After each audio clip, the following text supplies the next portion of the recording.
Барлық адамның ішегінде құрт болады. Егер емдеу шараларын жүргізбесеңіз, түрлі дерттің дендеуіне себепші болуы мүмкін. Ағзаны жолаған құрттан құтылу үшін халық емін байқап көріңіз. Сіздермен сіздің денсаулығыңыз арнасы. Видеоны бастамас бұрын қазақша каналға қолдау білдіріп, лайк басып, подписка жасауларыңызды сұраймын. Сарымсақ шырыны. Фитонцид затына бай сарымсақ құрттың жауы екенін бәріміз білеміз. Ем үшін күніне 3 рет 6 тамшы сарымсақтың шырынын ішіңіз. Шырынның көлемін күн сайын көбейтіп, 15 мл-ге дейін арттырасыз. 15 мл-ден кейін емді уақытша аяқтап, 2 аптадан кейін қайтадан бастасаңыз болады. Жусан тұнбасы. Жусан да фитонцид затына өте бай.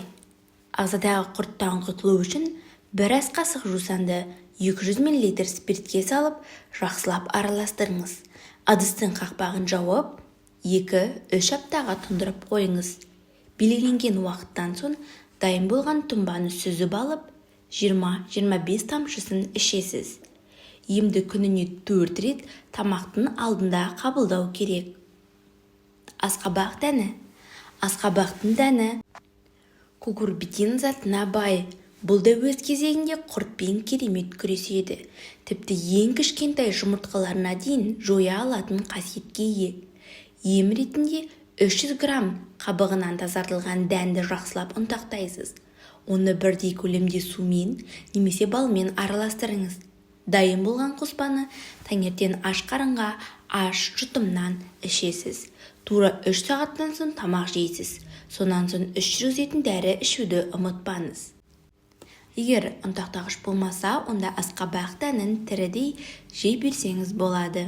Себебі әсері бәрі-бір. Анардың қабығы. Аталған жемістің қабығында пелтерин заты бар.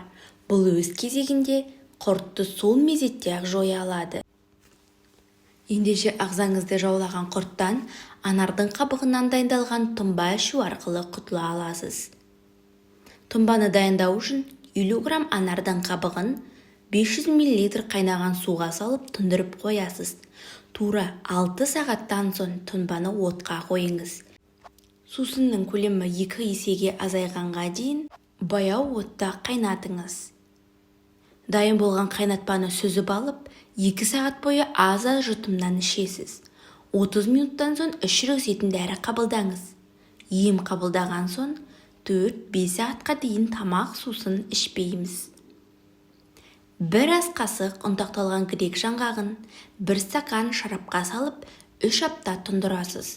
Белгіленген уақыттан соң дайын болған тұнбаны сүзіп алып 3-5 ас қасықтан қабылдаңыз. Емді күніне 5 рет тамақтың алдында жасау қажет. Күнде бірдей көлемде грек жаңғағын жеңіз. Мәселен 5-6 дана жаңғақты таңғы, түскі және кешкі асқа жеу керек. Осылайша күніне 3 рет 3 күн бойы жесеңіз, керемет нәтижесін көресіз. Ағзаңыз тек құрттардан ғана тазарып қоймай, иммунитетіңіздің қалай жоғарылағанын байқайтын боласыз. Сәбіз шырыны. Аталған көкөніс флавоноид, фалькаринол, фалькардинол затына бай. Бұлар құрттың көзін бір жолата құрта алады. Ем ретінде 3 грамм сәбіз шырынын ішіңіз. Емді күніне 3-5 рет жүргізуге болады.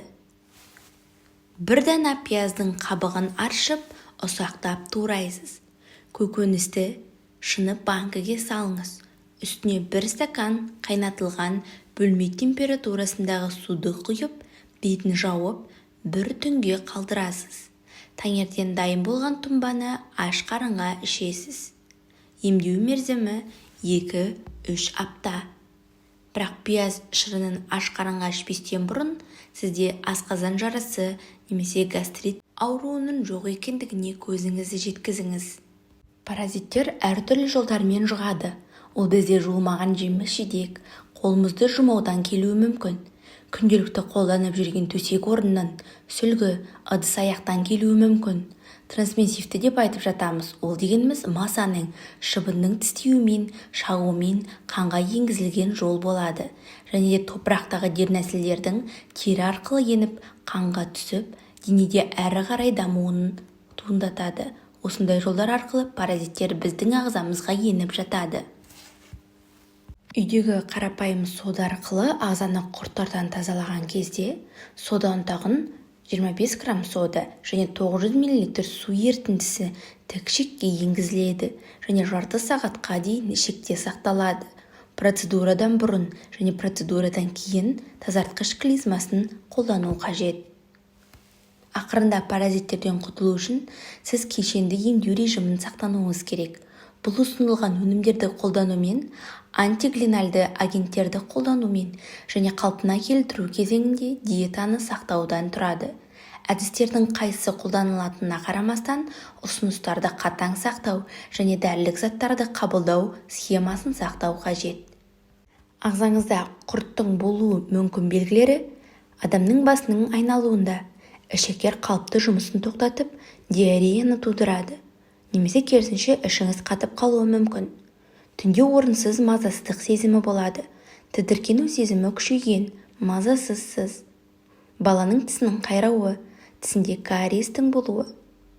Аскарис кейде оны талдау үшін алып жүрмек нәтижесінде байқалады. Бірақ сіздің бақылауыңыздың дұрыстығына сенімді болу үшін дәрігермен кеңескен дұрыс. Сіздермен болған сіздің денсаулығыңыз арнасы қазақша каналға қолдау білдіріп, лайк басып, подписка жасауыңызды сұраймыз. Сау болыңыздар, денсаулықтарыңыз мықты болсын.